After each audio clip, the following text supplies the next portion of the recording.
नमस्कार दोस्तों, मैं अपने YouTube चैनल पीएलसी ब्लॉगर में आपका स्वागत करता हूँ। आज की इस वीडियो लेक्चर में हम प्रीवियस वीडियो का जो प्रॉब्लम था उसको सॉल्व करेंगे। मीन्स हम सर्वो मोटर को फॉरवर्ड चला रहे थे, तभी भी हमारा ये पल्स जो एमएम है इंक्रीज हो रहा था, और रिवर्स चला रहे तभी भी ये इंक्रीज हो रहा है। मीन्स फॉरवर्ड चले तो ये जो लीनियर मूवमेंट है, लीनियर मूवमेंट कहने का मतलब कि अगर सर्वो मोटर को फॉरवर्ड डायरेक्शन में मैं चला रहा हूँ, सपोज फॉरवर्ड डायरेक्शन इस डायरेक्शन में, तो ये मेरा एमएम इंक्रीज होना चाहिए, ये वाला एमएम, ये सही है। बट अगर मैं उधर से वापस आऊँ, रिवर्स डायरेक्शन में आऊँ, मीन्स ये अगर मेरा होम पोजीशन है, अगर ये मेरा होम पोजीशन है, होम पोजीशन है, तो अगर मैं इधर जाऊँ तो ये इंक्रीज होना चाहिए एमएम। बट उधर से वापस मैं अगर आ रहा हूँ रिवर्स डायरेक्शन में, तो ये एमएम डिक्रीज होना चाहिए था, बट ये स्टिल इंक्रीज हो रहा है, जो प्रीवियस वीडियो में मैं बताया था। तो आज इस प्रॉब्लम को हम सॉल्व करेंगे और हम ये समझेंगे कि जब हम अगर फॉरवर्ड डायरेक्शन में जाए तो एमएम इंक्रीज होना चाहिए, जब हम रिवर्स डायरेक्शन में आए तो मेरा ये एमएम है वो डिक्रीज होना चाहिए। तो आज इसका हम सोल्यूशन फाइंड आउट करेंगे, और ये बहुत इंपॉर्टेंट लेक्चर है कि जो इसमें हम ये समझेंगे कि इसकी प्रॉब्लम को कैसे सॉर्ट आउट कर सकते हैं। इसको मैं वंस अगेन मैं इसको ऑफ करता हूँ और यहाँ पे मैं इस पे जाता हूँ। इस पूरे प्रोग्राम को मैंने प्रीवियस वीडियो में इन सब के बारे में बताया था। अभी मैं क्या करता हूँ, जो ये मैंने इंस्ट्रक्शन लिखा है इसको मैं यहाँ से हटाता हूँ, क्योंकि अब मेरा लॉजिक थोड़ा सा चेंज होगा। उस लॉजिक को कैसे राइट करेंगे इसके बारे में आज हम स्टडी करेंगे। ये जो मेरे स्पेशल, देखिए एक्सिस 1 का जो स्पेशल डेटा रजिस्टर है पल्स को सीन करने का, पल्स को देखने के लिए, ये तो सेम ही रहेगा और ये स्केलिंग सेम रहेगा, बट अब मेरा लॉजिक डिफरेंट रहेगा। अब लॉजिक को कैसे हम देखेंगे इसके बारे में मैं अभी आपको अब मैं इसका लॉजिक लिख के दिखा देता हूँ। यहाँ पे इंसर्ट कर देता हूँ काफ़ी सारी लाइनें। सपोज M10 मैंने फॉरवर्ड के लिए रखा था, तो कि M10 मैं लिख देता हूँ। M10 मेरा फॉरवर्ड है। अब मैं क्या करता हूँ कि जो स्पीड है ना, जो सर्वो मोटर को फॉरवर्ड डायरेक्शन में चलाने का जो स्पीड है वो यूजर से इंटर कराते हैं। यूजर से इंटर कराने का मतलब मैं यहाँ पे एक मल्टीप्लिकेशन यूज़ करूँगा, यहाँ पे मल्टीप्लिकेशन यूज़ कर लेता, क्योंकि लॉजिक थोड़ा सा चेंज हो रहा है। DMUL मल्टीप्लिकेशन और K1 का मल्टीप्लाई करूँगा, और डेटा रजिस्टर में मीन्स सपोज D 500 में मैं डेटा यूजर से वैल्यू इंटर कराऊँगा, और D 502 मैं यूज़ कर लेता हूँ। कुछ भी यूज़ कर सकते हैं, D100 D 500, या फिर आपके ऊपर डिपेंड करेगा। D 500 में मैं इंटर करा लेता हूँ, इंटर जॉग स्पीड, जो यूजर इस जॉग स्पीड को इंटर करेगा, और या D 502 में हमारी फ्रीक्वेंसी हो जाएगी। मीन्स जो ये हमारा यूजर ने जो वैल्यू दिया उसको मल्टीप्लाई करने के बाद जो हमारी वैल्यू आती है, इसको मैं जॉग स्पीड के नाम से लिख देता हूँ, जॉग स्पीड। क्योंकि लॉजिक थोड़ा सा चेंज होगा तभी जाके आप उस पॉइंट को समझ पाएंगे। अब देखिए मैंने क्या किया, एक सिंपल M10 फॉरवर्ड जब डायरेक्शन में चलेगा तो M10 का मैंने यूज़ किया और उसका मल्टीप्लाई कर दिया 1 के साथ। 1 एक ऐसा वैल्यू कि जो भी यूजर इसमें वैल्यू इंटर करेगा उसमें 1 का मल्टीप्लाई करो, कोई फर्क नहीं पड़ेगा। सिर्फ मैं पल्स को पॉजिटिव करने के लिए 1 का मल्टीप्लाई कर दिया, और इसके बाद मैं एक इंस्ट्रक्शन यूज कर लेता हूँ M10, और यहाँ पर मैं M10 वंस अगेन मैं लिख लेता हूँ M10। और मेरा जो इंस्ट्रक्शन क्या था कि मैं यहाँ पे अगर D मल्टीप्लाई लिखा हूँ तो DPLSB यूज़ कर लेता हूँ, DPLSB। और यहाँ पे जो मेरा जॉग स्पीड क्या है, D 502, तो D 502, और मैं यहाँ पे Y0 और यहाँ पे Y1 लिख सकते हो, या फिर Y1 भी लिख सकते हो, या फिर कोई आप मेमोरी बिट भी लिख सकते हो, डिपेंड करता कि आप लिखना क्या चाह रहे हो। सपोज यहाँ पे Y0 के बाद आप Y1 लिख सकते हो जो आपने वाई आउटपुट असाइन किया, अदरवाइज आप मेमोरी बिट भी यूज़ कर सकते हैं। सपोज मैं यहाँ पे मैं यूज़ कर लेता हूँ, M1 यूज़ कर लेता हूँ, और M1 यूज़ कर लिया। आप देखिए प्रीवियस वीडियो में मैंने क्या किया था, Y1 को लिखा था, तो ज़रूरी नहीं है कि Y1 आप लिखें। Y1 लिख के या फिर M1 लिख के आप अकॉर्डिंग टू मीन्स यहाँ पे जो भी वैल्यू रहेगा उसको हाई करेंगे तभी जाके रिवर्स में चलेगा। अभी मैंने थोड़ा सा लॉजिक डिफरेंट चेंज कर रहा हूँ, तो यहाँ पे मल्टीप्लाई कर दिया और इसको ऐसे कर दिया। अब रिवर्स डायरेक्शन में चलने के लिए मैं क्या करूँगा, वंस अगेन मैं यही लाइन मल्टीप्लाई का यूज़ करूँगा, और यहाँ पे Ctrl+C के साथ यहाँ पे Ctrl+V कर देता हूँ, पेस्ट कर देता हूँ। बट यहाँ पे रिवर्स चलाने के लिए मैं M11 यूज़ कर लेता हूँ। प्रीवियस वीडियो में मैंने M11 रिवर्स के लिए यूज़ किया, और इसकी वैल्यू मैं निगेटिव कर देता हूँ। यहाँ से आपको पॉइंट कुछ समझ में आएगा।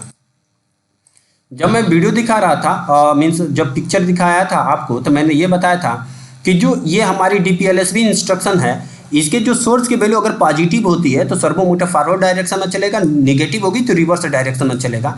मैं वंस अगेन मैं दिखाता हूँ आपको, डॉक्यूमेंट्स और यहाँ पे, तो यहाँ पे आप आ जाएंगे। यहाँ पे आने के बाद देखेंगे कि देखिए ये जो है हमारा, अगर ये पॉजिटिव होगा तो सर्वो मोटर क्लॉकवाइज डायरेक्शन में रोटेट होगा, अगर एस निगेटिव होगा तो काउंटर क्लॉकवाइज डायरेक्शन में रोटेट होगा। अगर आप थ्योरी वीडियो देखेंगे तो आप अच्छे से क्लियर कर पाएंगे इसको। यहाँ पे मैंने निगेटिव के लिए यूज कर दिया, बट ये सर्वो मोटर मेरा फॉरवर्ड डायरेक्शन में और रिवर्स डायरेक्शन में चलने के लिए मैं यहाँ पे ओके कर देता हूँ M11 OR M11। अभी देखिए जो M1 है ना, ये इससे हमको कोई फर्क नहीं पड़ेगा। अगर इसकी फ्रीक्वेंसी पॉजिटिव होगी तो सर्वो मोटर फॉरवर्ड है, अदरवाइज ये रिवर्स डायरेक्शन में जाएगा। अगर ये निगेटिव रहा तो ये रिवर्स डायरेक्शन में जाएगा। और इसके नीचे मैंने क्या दिखाया था आपको, और इसके नीचे ये मेरा स्केलिंग का रहेगा, जो स्पेशल डेटा रजिस्टर्स हैं ये ऐसे ही एग्जिट रहेगा। इसको मैं ऑफ करता हूँ एक बार, और इसके अलावा ये इतना मेरे लिए सफिशियंट है। अब इसको मैं कंपाइल करता हूँ वन सेकेंड। कंपाइल करने के बाद इसको मैं अपलोड कर देता हूँ। शिफ्ट के साथ F4 प्रेस करके आप प्रोग्राम को अपलोड कर सकते हो। अब ये मेरा इसे मैं फॉरवर्ड और रिवर्स बोथ डायरेक्शन में रोटेट कर सकता हूँ। अभी मेरा ये इतना है, इसकी वैल्यू मैं होमिंग करके 0 कर देता हूँ। प्रीवियस में मैंने प्रीवियस लेक्चर में इतना चलाया था। वंस अगेन मैं इसकी वैल्यू होमिंग करके यहाँ पे 0 कर दिया। अभी mm मेरा क्या है, 0 mm है। अब देखिए मैं अगर M10 प्रेस करूँगा तो सर्वो मोटर मेरा फॉरवर्ड डायरेक्शन में रोटेट होगा, बट यहाँ पे जो mm आपको दिखेगा, यहाँ पे मैं डाउन करता हूँ, और डाउन करने के बाद यहाँ पे mm दिखेगा, वो फॉरवर्ड आपको mm इंक्रीज होते हुए दिखेगा।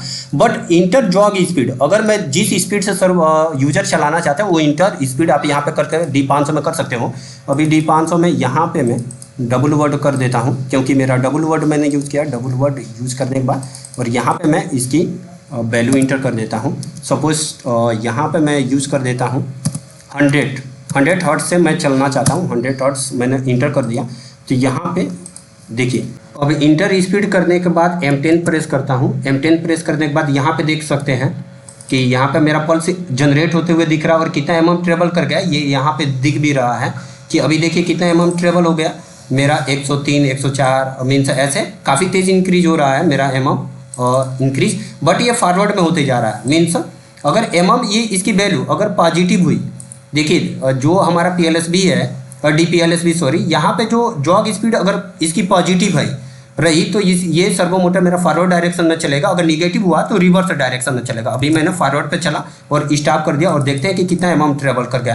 330 mm ट्रेवल कर गया, ठीक है। अगर मैं रिवर्स डायरेक्शन में चलना चाहता हूँ तो मैं किसको प्रेस करूँगा, M11 को, और M11 मैंने ओके किया। M11 ओके करने के बाद ये मेरा डिक्रीज होना चाहिए। तो आप यहाँ पे देखेंगे 330 था, अब ये डिक्रीज होते जा रहा है, मीन्स ये रिवर्स डायरेक्शन में चलते जा रहा है। तो आप ये वाले लॉजिक को यूज़ करें तो ज़्यादा बेहतर रहेगा, क्योंकि इसमें हमको जो भी ट्रेवल है उसको फॉरवर्ड डायरेक्शन में, अगर रिवर्स डायरेक्शन में, बोथ डायरेक्शन में रोटेशन हम दिखा सकते हैं, और कितना ट्रेवल किया वो भी हम दिखा सकते हैं। अगर ये देखिए सोर्स इसकी फ्रीक्वेंसी निगेटिव हुआ तो रिवर्स डायरेक्शन में चलेगा, अगर ये सोर्स पॉजिटिव हुआ तो ये फॉरवर्ड डायरेक्शन में चलेगा। उस समय ये जो M1 है इस पर डिपेंडेंट नहीं करेगा, मीन्स डायरेक्शन पर डिपेंडेंट नहीं करेगा।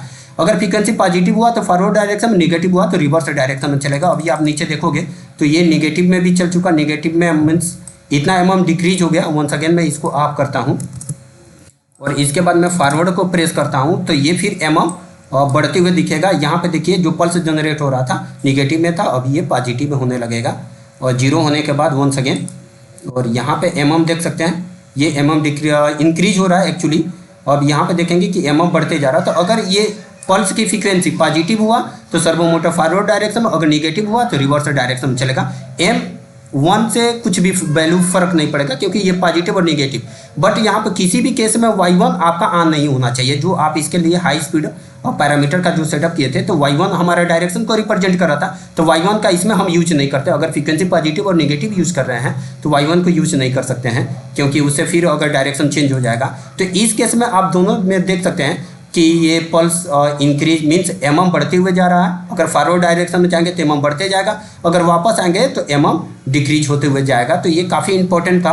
अगर आप ये वाले लॉजिक को मैं प्रेफर करूँगा कि आप लोग इस लॉजिक को यूज़ करो फॉरवर्ड और रिवर्स के लिए। बस सिंपल है, K का 1 का मल्टीप्लाई करके उसकी फ्रीक्वेंसी जो भी यूजर फ्रीक्वेंसी इंटर करता है उसको पॉजिटिव और नेगेटिव का मल्टीप्लाई कर लो, और अगर पॉजिटिव चलना है तो M10 और M11 से यूज़ करके आप उस सर्वो मोटर को फॉरवर्ड और रिवर्स डायरेक्शन में दिखा सकते हो, और कितना ट्रेवल हुआ उसको भी वैल्यू को आप स्केल करके दिखा सकते हो। फॉरवर्ड जाओगे तो बढ़ती हुई जाएगा, रिवर्स आओगे तो डिक्रीज होते हुए आएगा। तो ये एक सिंपल सा लेक्चर था, आई थिंक आपको पसंद आया होगा।